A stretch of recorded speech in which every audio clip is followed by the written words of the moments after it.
એક નાના ગામમાં ડાકા નામનો એક ધોબી રહેતો હતો.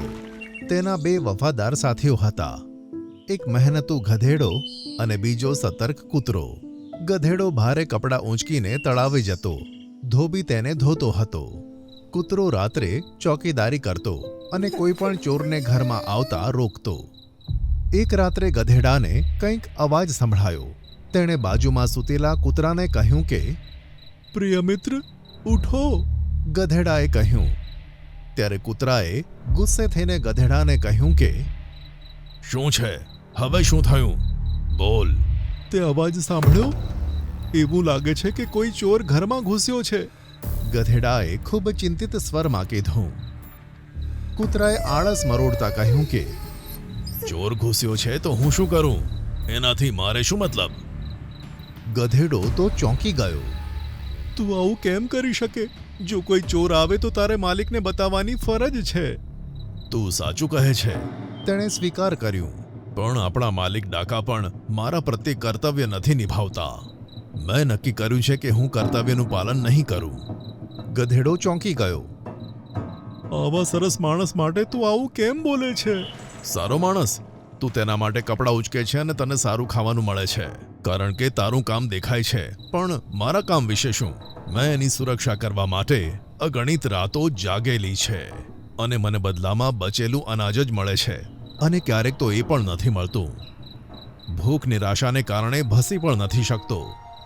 આટલું કઠોર ના બન, ગધેડાએ વિનંતી કરી. આ બદલો લેવાનો સમય નથી. ઊભો થા અને ભસ. આપણા માલિક જાગી જશે. કૂતરાને કશી અસર ના થઈ.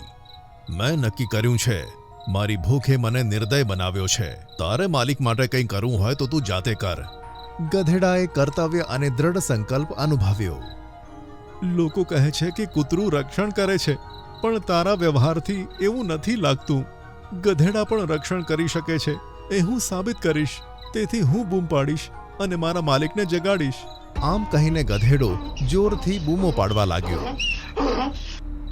તેના અવાજથી માલિક જાગી ગયો. આ શું અવાજ છે? માલિક ગુસ્સાથી બોલ્યો. આખા દિવસે કપડાં ધોયા પછી હું આરામ કરવાનો પ્રયત્ન કરું છું, અને આ ગધેડો મારી ઊંઘ બગાડે છે. જો મેં તેને પાઠ ન ભણાવ્યો ને તો બધી રાત આવું જ કરશે. કંઈ પણ વિચાર્યા વગર ડાકા માલિકે દંડો ઉઠાવ્યો અને ગધેડાને તેની ઊંઘ બગાડવાની સજા કરી.